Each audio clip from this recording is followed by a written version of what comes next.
takes on the Matthew 16:25 principle, for whoever would save his life will lose it, but whoever loses his life will find it. Voldemort is willing to forfeit his own soul for the sake of his own life, to gain eternal life, but in doing so, he loses it. So it's very much it kind of takes on his control element to it. Then we move on into the Death Eaters themselves, which are bound to sin because they serve this master. They use church rhetoric a lot. You see the Death Eaters beg for mercy and forgiveness. They take worshipful stances. They prostrate themselves before Lord Voldemort. They'll kiss his feet.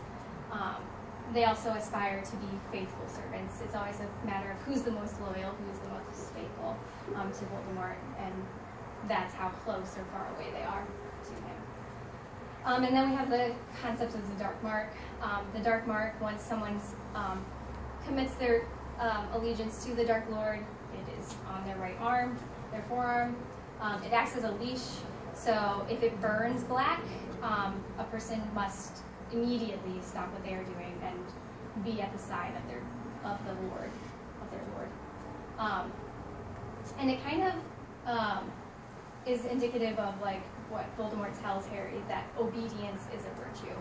He wants obedience from his followers. He doesn't want adoration or a relationship. He just wants sheer obedience. He wants pawns.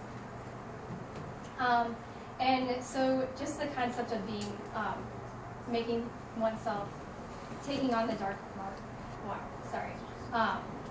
kind of is the idea of presenting oneself as an obedient slave. And in Romans 16 it says, "Do you not know that if you present yourselves to anyone as an obedient slave, you are obedient to the one whom you obey.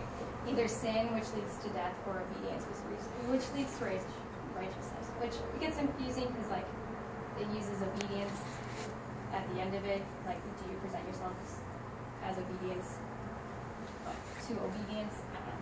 But anyway, so basically, the Death Eaters are presenting themselves to be obedient and bound to an inhuman master. Then you have the concept of Wormtail, who receives an additional grace. The Dark Mark is considered a grace to be able to serve Lord Voldemort, but Wormtail receives an additional one. He is a traitor to the Order of the Phoenix. He tells Voldemort where Lily Potter and James Potter are. And he is also the one who severs his hand to revive the Dark Lord during the baptismal scene. But the Dark Lord gives him a prosthetic hand as this additional grace. Like, you have strayed, but here I will give you this extra grace.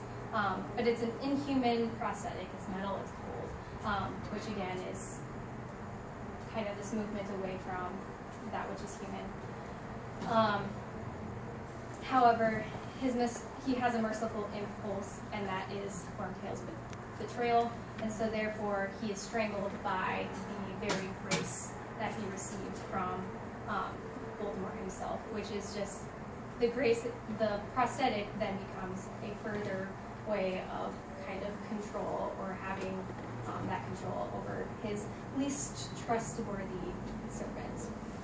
Yes? Well, will he be obedient?